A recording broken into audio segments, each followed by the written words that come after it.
Thank you all for joining us today for our webinar on the CM360 secret menu. This is ad serving gone animal style.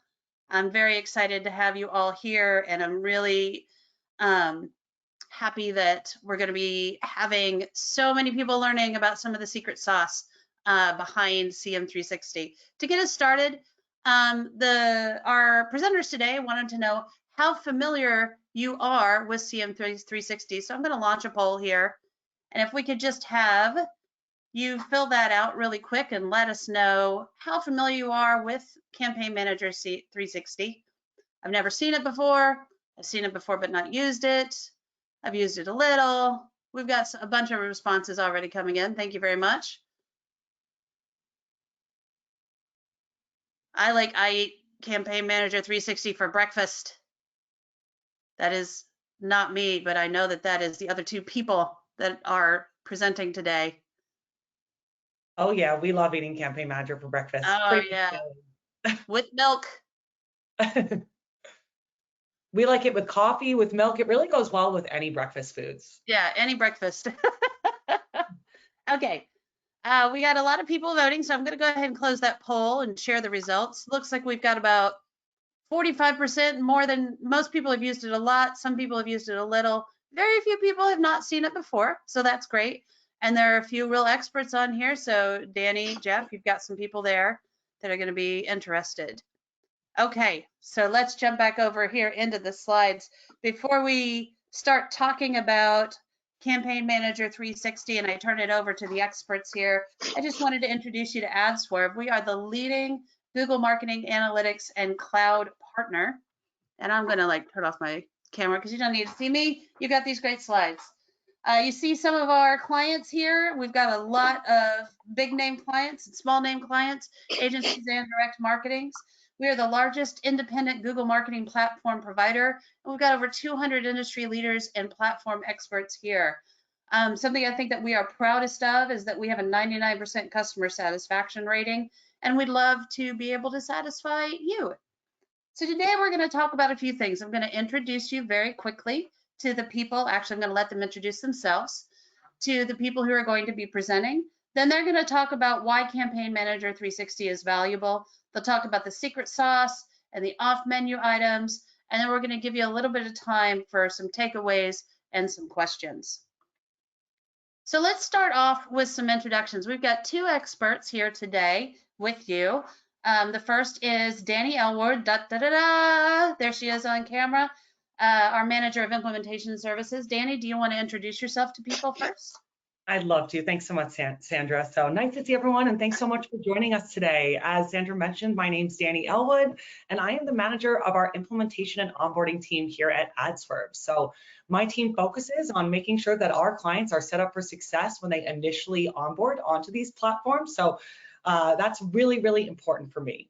And my time at AdSwerve, I've spent about 7 years at this incredible company, and I focus on Campaign Manager, but also DV360, SA360, along with a lot of the other GMP products, so that we really dabble in a lot of integrations here at AdSwerve.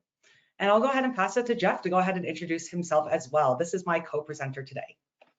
Awesome, thanks. Love that. Awesome, thanks Danny and Sandra. My name is Jeff Collins. I'm the Associate Director of Media Activation. My team mainly focuses on hands-on keys or managed services of SA, DV, and CM. My technical background is CM. I've worked in the platform for 8+ years, and I've been at AdSwerve for a little over 5.5. Really excited to talk to you guys today about all things CM. Okay, you two just jump right in. I'll move to the next slide. Awesome. And the next one, please, Sandra. Cool. So before we kind of dive into our secret sauce, per se, I want to give us a top level overview of our favorite enterprise level ad server, CM360, that we will be talking about in this webinar. At its core, CM360 is the foundation of the Google Marketing Platform. You might see GMP throughout this presentation, but that's referencing the Google Marketing Platform. But there's kind of 4 things that we want to highlight before we get started. that CM offers. One is holistic measurement. It gives you the ability to gain transparency into your media buys, get cross-channel attribution, and allows you to have a robust reporting suite at your fingertips. Second is streamlined workflows. There's native integrations with other Google products to CM360, i.e. some of DV360, SA360, GTM, GA4 now, as well as third-party integrations that allows for increasing efficiencies. Some of those third-party integrations would be things like IIS Double Verify or in-app attribution partners like Coachella or AppsFlyer. Third, there's centralized ad serving capabilities. You can manage all videos display across all environments, specifically web, app, YouTube, and the all ever emerging CTV. And last but not least, CM360 provides a lot of flexibility and control for users. You have the ability to make this tool yours to fit your company initiatives and or needs.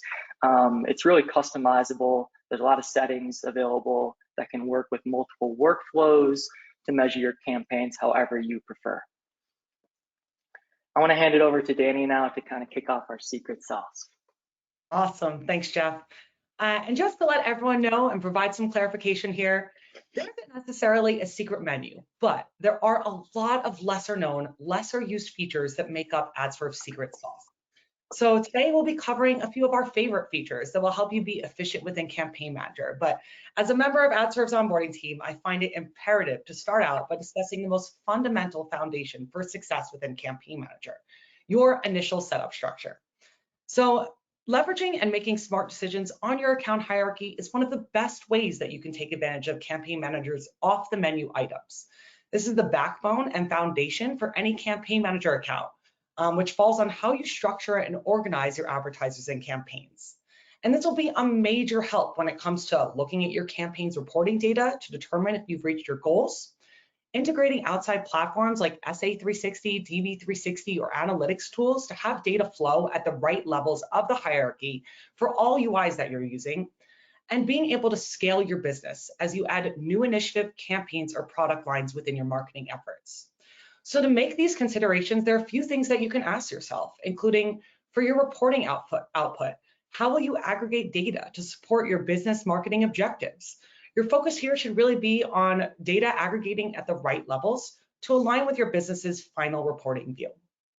For your data flow and integrations, consider which platforms are you using and which platform should be linked to your marketing ad server Campaign Manager. Always keep in mind that your setup should accommodate the flow of data from your site to CM and vice versa, and from your third-party systems to Campaign Manager and vice versa as well. And finally, to set up for scalability, you should be asking yourself, how will this platform increase efficiency for me? Your advertiser and your campaign setup should always be structured so that manual and automatic optimizations can be applied at scale and trickle down to the lower levels of the hierarchy. Next slide, Sandra, please. All right, so one back, Sandra, please. Awesome. So now that we've discussed what to focus on for a successful structure, we want to share with you a few of our favorite ingredients for a successful setup recipe. Now, while every single setup is customized based on the previous items we discussed, there are a few overarching considerations that we wanted to note to help you get started or revise your current setup. First and foremost, we want you to make sure that you are considering your budgets. And a great tactic to match your budget breakout with your account structure should include you asking yourself questions like, do you segment your marketing budget by business line, brand, or campaign initiative? You should consider setting up separate advertisers or campaigns per these budget breakouts. So for example, if you're a company that might get audited frequently, it could be in your best interest to break out your reporting in line with your auditing requirements. I also recommend asking yourself, how do your contracts compare to your publisher and DSP setups? How often do you optimize your campaigns and reallocate spend? This will all help you with ease of pulling reporting and viewing if a campaign is pacing on track.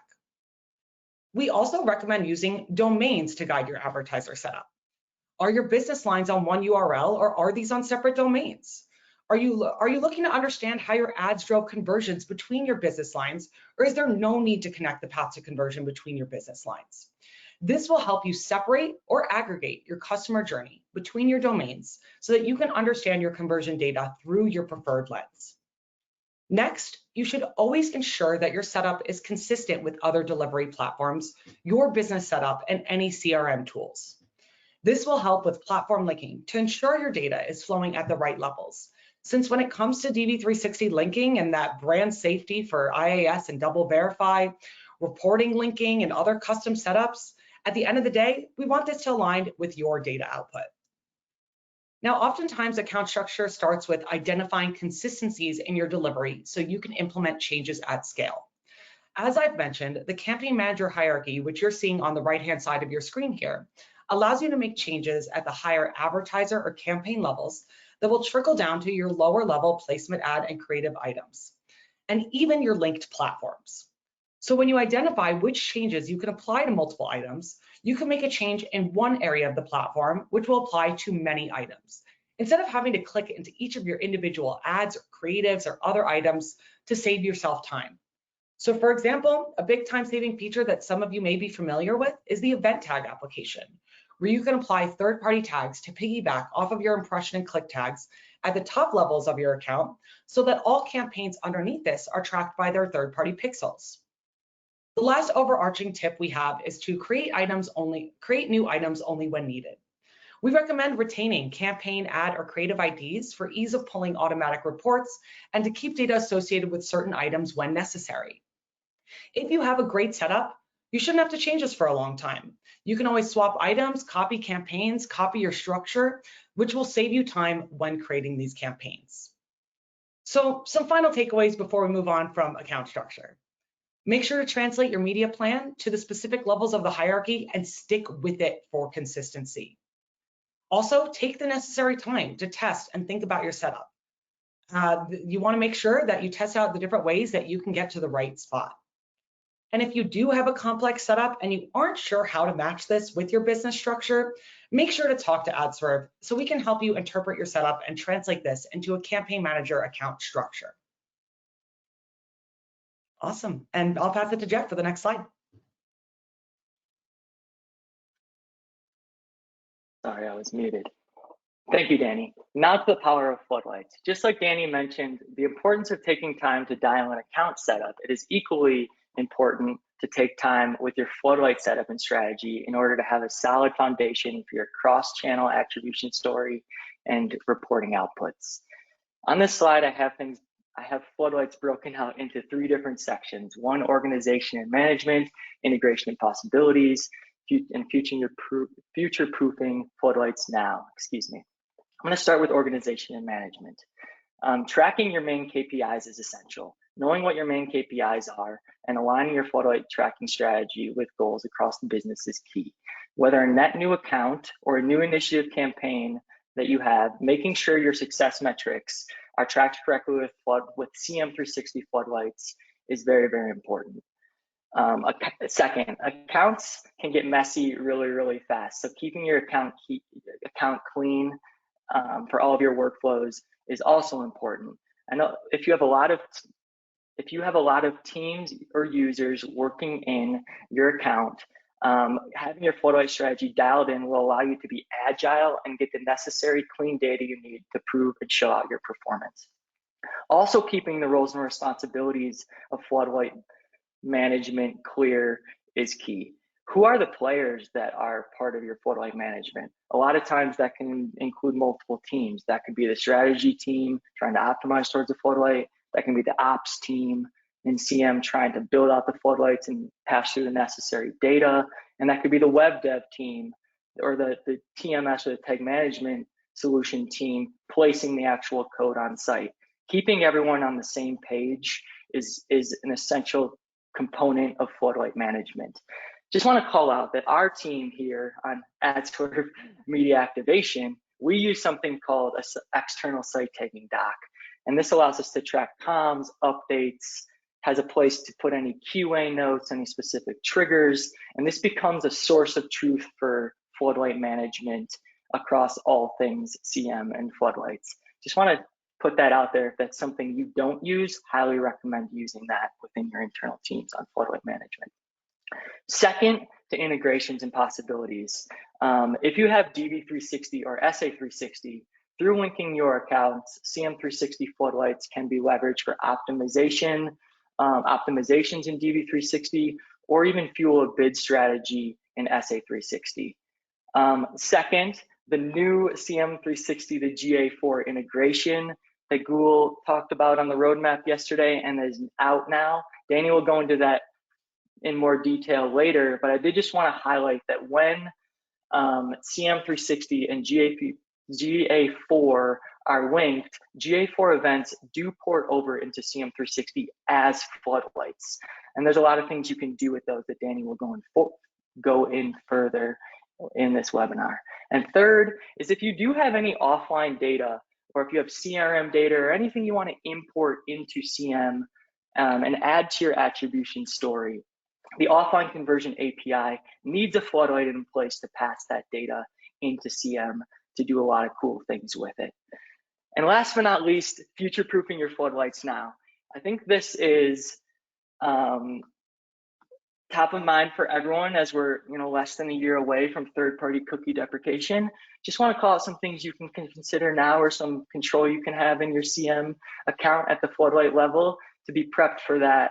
That and all of the further changes that we'll need to do to be prepared for third-party cookie deprecation. One, leverage the global site tag.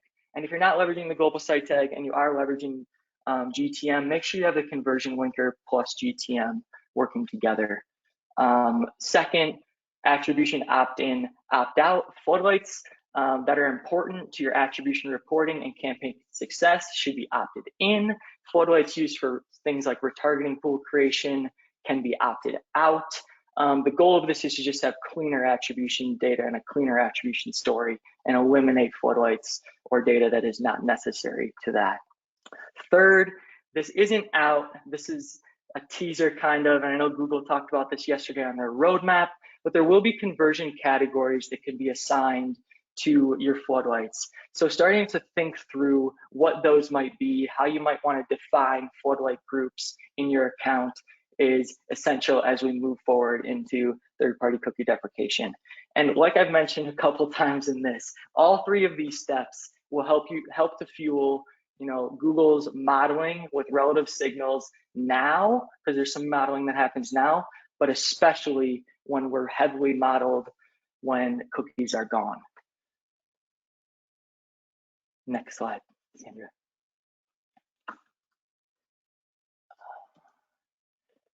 Cool, to continue our discussion and setup structure and its associated efficiencies, let's talk bulk efficiency and accuracy.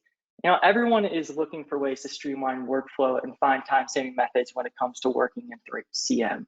But at the same time, it isn't all about just being fast. It is also important to set things up accurately. I want to highlight a few of the common levers that you can pull, as well as thoughts on some newer ones. So to start, the CM360 UI, I think on its own is pretty intuitive and easy to use. That is a nice feature in itself. But things like edit multiple, custom views, the copying feature, batch upload of creative, and being able to assign one-to-many at various levels of the hierarchy, for example, creatives to ads or ads to placements, is a really strong efficiency play if you can get well versed with those features. On this slide though, we really want to highlight the most recent update to the bulk sheet. Some call it SDFs for trafficking, that Google announced in the last couple of weeks. From legacy bulk sheet to new bulk sheet. And if you are someone that has high volume campaigns, please listen in, because this will make your life easier with efficiency and workflow in the CM platform. So this update allows for focus per task that the trafficker is trying to complete versus one sheet like the legacy bulk sheet that has a lot of columns and has all tasks involved. So with a new sheet, there's less columns on new templates that allows for focus on operational tasks at hand.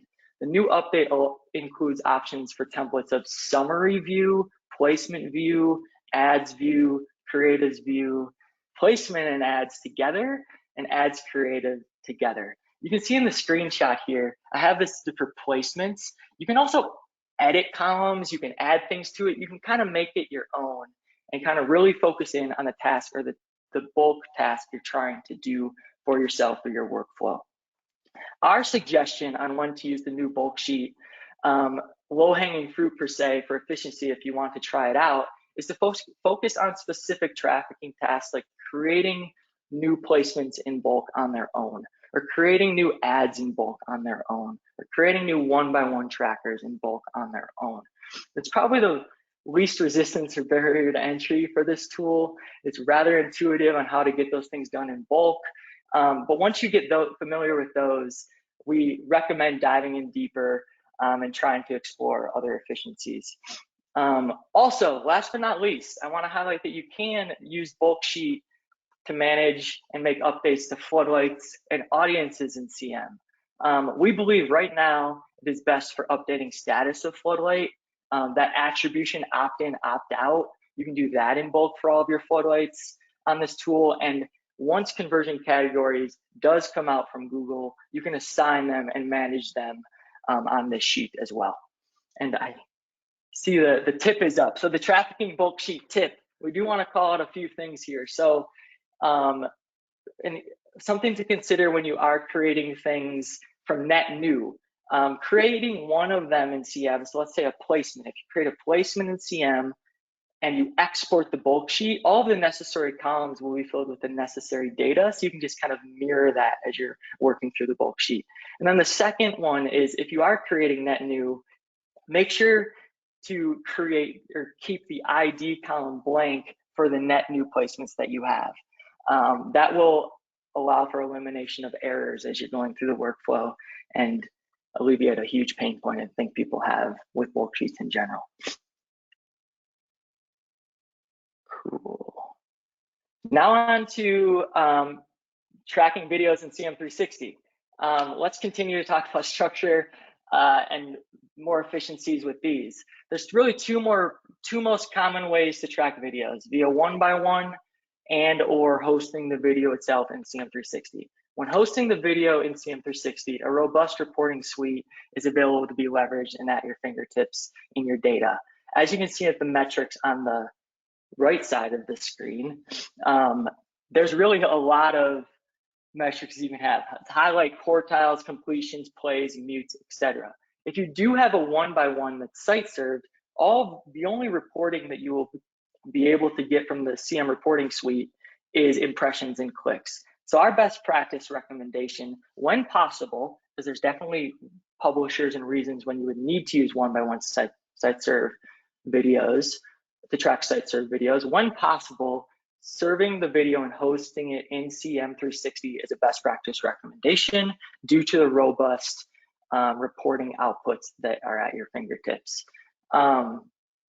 A pain point that I want to highlight, and a main reason for Google's increased investment into video spec and workflow that I will talk about on the next slide, is some people have chosen or choose with the existing or with the legacy video workflow to not serve in CM360 because it is easier to host on the pub side due to maybe some spec frustration, back and forth that causes, delayed launch times, trying to hit a deadline really fast, and there's a creative team, a strategy team, an ops team, and a publisher team that you have to work with. So you end up just serving site served and tracking with one-by-ones. But if we go to the next slide,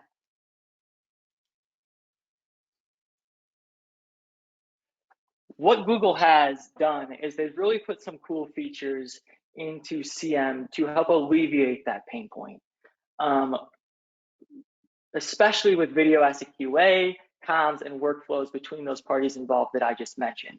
These new features that I'll go over in a second leads to more on-time launches, less creative issues, and very few repeated tasks. So the three that I want to go over, one being transcoded video files, are auto-created upon upload of video. These really give you flexibility to have multiple video types when you only upload one video.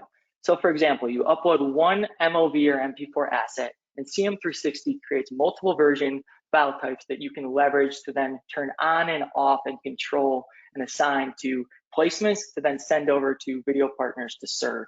As you can see in the screenshot with the on-off toggles, that's an example of all of the video transcoded files that you get upon upload in CM360.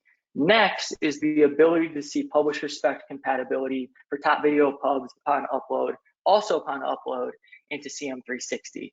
Upon the creative upload, what CM360 does is it cross-references the creative assets with the spec libraries of the top video publishers in the industry to see if the creative that you have uploaded can work successfully and is eligible to serve on those top publishers. So for example, if you have a video that you're trying to upload to serve on Hulu, you would upload it into your account.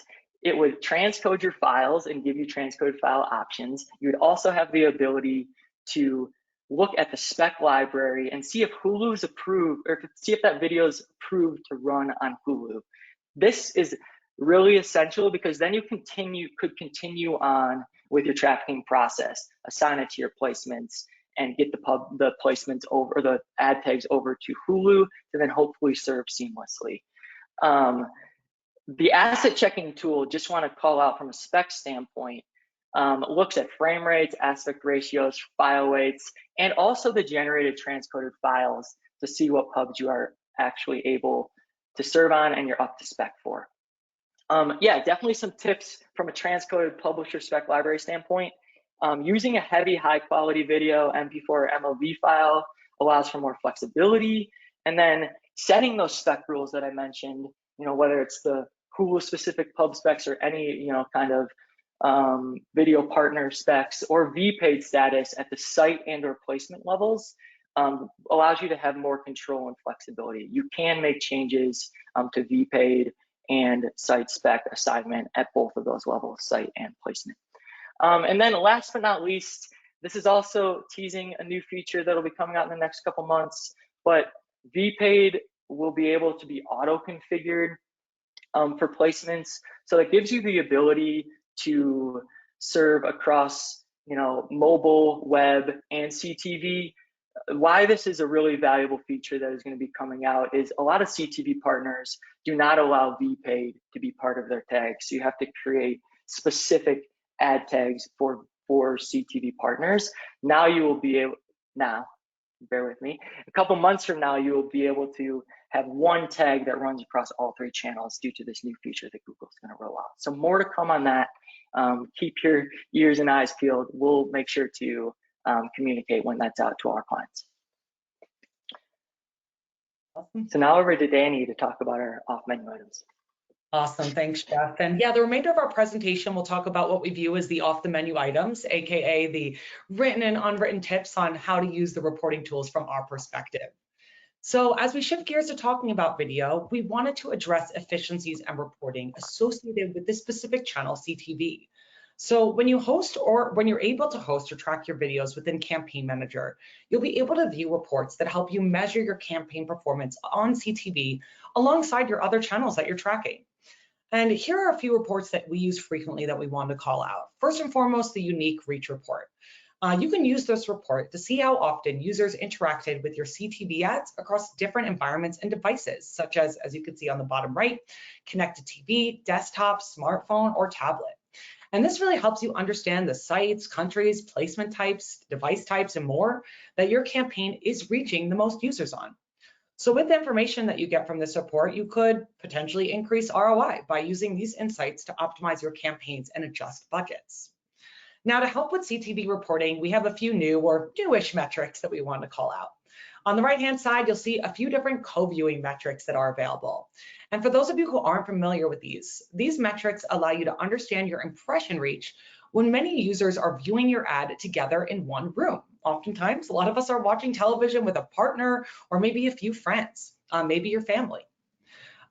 For this reason, they also now have inactive impressions. Now, because Campaign Manager has the ability to report if a connected TV impression was served to a device after a long period of inactivity using playback signals, we can pull this metric to help us understand how many video ads may not actually be getting viewed, and were they served to a connected TV device at the end of a long viewing session where no one was watching. We also have the unique reach overlap report, and you can use this report to isolate which publishers are serving ads to unique users.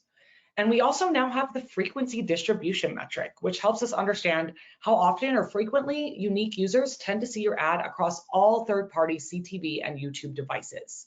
So for example, if you maybe see a number 10 returned for this metric, it means that your user saw your ad 10 times in a reporting period that you designate. And this report can help you save media dollars by informing you where it may be beneficial to implement a frequency cap when you maybe compare conversion rates to user frequency. Now, a few ad sort of special tips when it comes to your CTV campaign reports. So feel free to add those, thank you, those special tips there. So let's start out with setup. When setting up your CTV targeting, we definitely recommend that you make sure all your inventory is open to all device targeting to increase the likelihood of tracking these ads. Next, we also recommend that you check in on that DCR did parameter. This is a parameter that's automatically included in your tags for your videos, and this will act as the cache buster and capture unique users in CTV or in-app environments once this is implemented. Since CTV environments typically don't have cookie IDs available for tracking, this parameter is going to be required in order to get data to populate within these reports. A few other tips I'll quickly run through. Ensure your floodlight look back window is at the maximum amount. If data is not generating on these reports that you're pulling and you're having issues kind of getting things to generate here, you could always start by removing all dimensions and metrics and run a report while adding one at a time to see which levels in CM this may be compatible with, so you can narrow down any incompatible metrics or dimensions. You can also try decreasing your reporting date range. You can add the date dimension.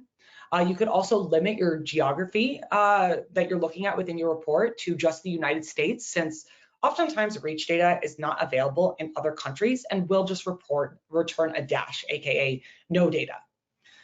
We also find a lot of success in opening your report with an instant reporting. Sometimes data will generate here before offline reporting. And then finally, if all else fails or also as a backup, you can always implement QR codes on your CTV video creatives, which allows users to directly engage with your brands from the TV screen and allows you to capture click and click-through conversion metrics. Awesome, next slide, please. Cool, so moving on to our favorite CM reporting tool, custom channel groupings. So when you're tracking CTV among your other channels within Campaign Manager, you can use one of our favorites. So these custom channel groupings are categories that you designate that allow you to group your campaigns, placements, ads, creatives, and more to help you better understand how an entire tactic may be performing as a whole. A successful marketer is able to build out these custom channel groupings based off of a successful naming convention structure, as well as a successful campaign architecture. So for example, when you follow a specific naming convention, you'll have the ability to simply group and compare your items labeled maybe prospecting, for example, versus retargeting to identify strengths and make optimizations to certain tactics or channels. So to use this tool, I have some instructions here. First and foremost, identify the most valuable marketing touchpoints based on your defined naming conventions and rules.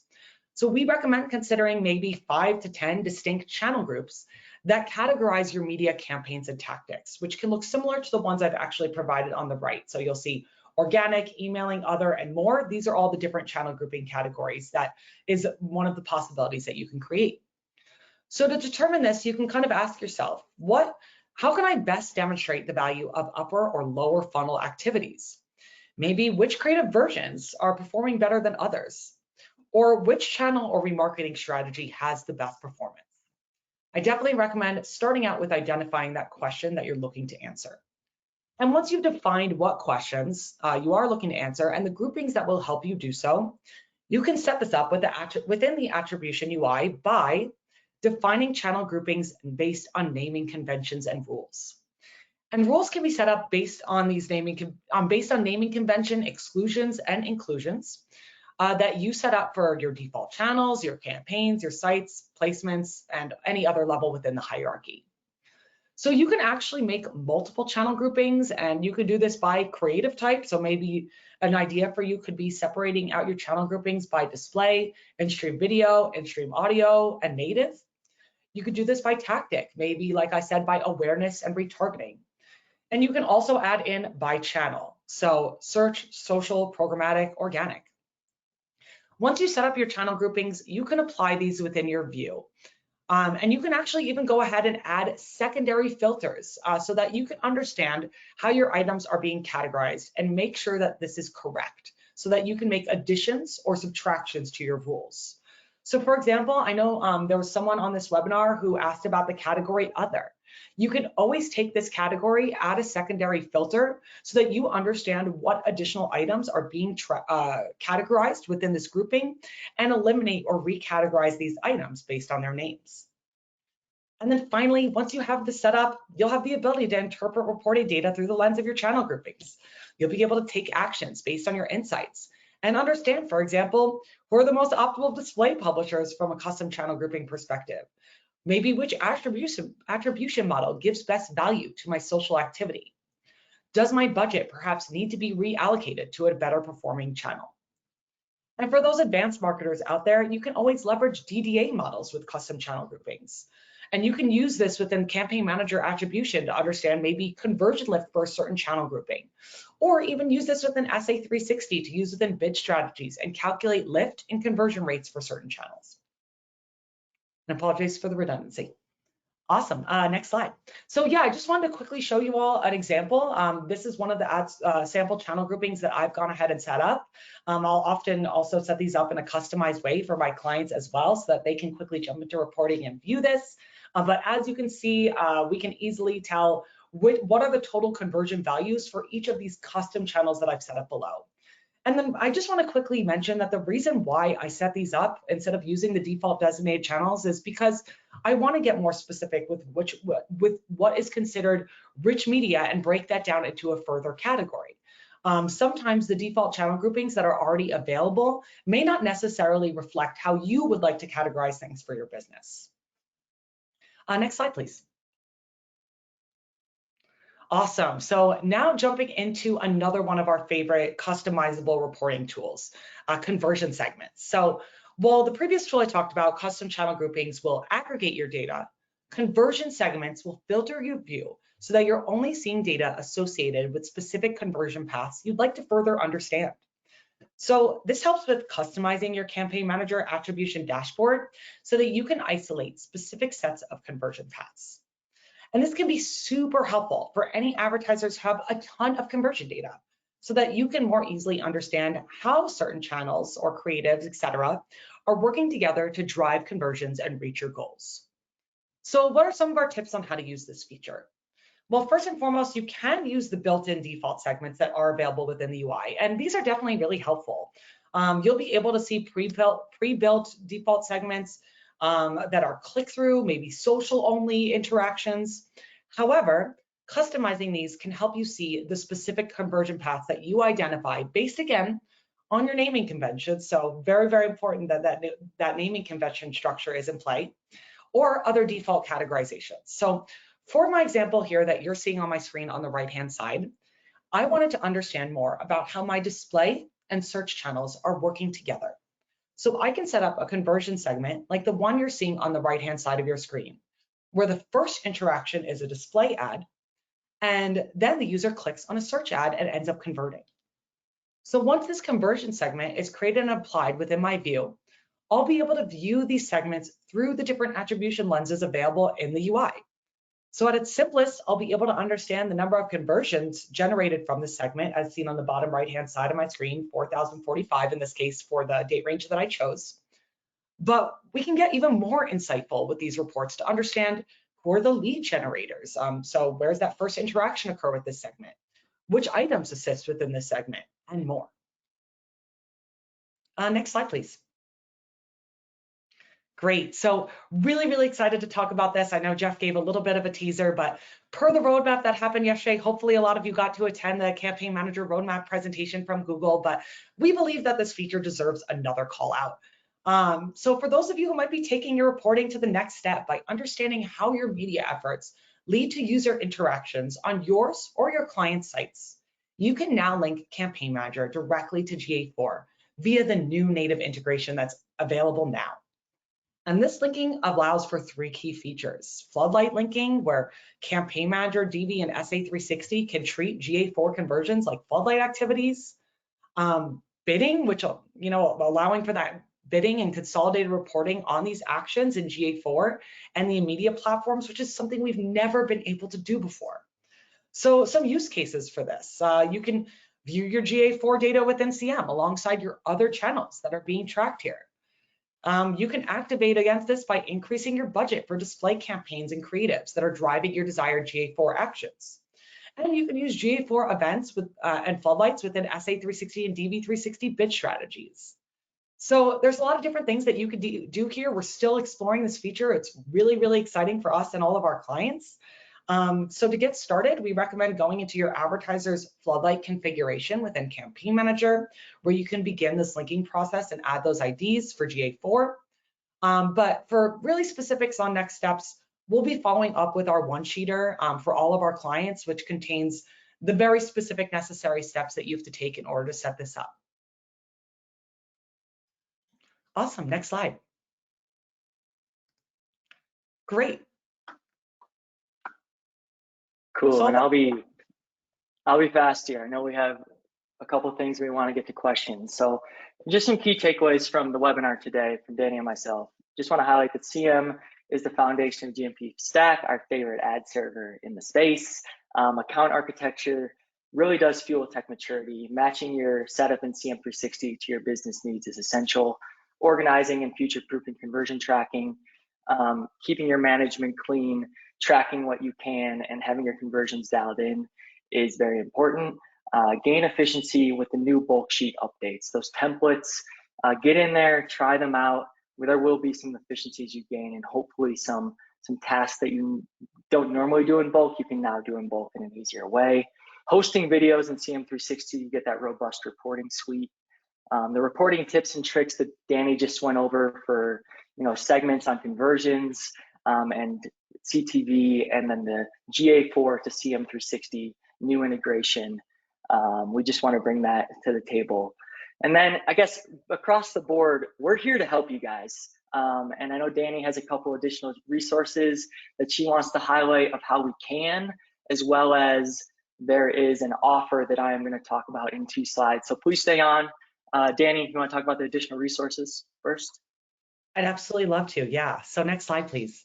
Great. So we have a few different resources, like Jeff mentioned, that we definitely recommend you reference. So first and foremost, we do a lot of blogs here at AdSwerve.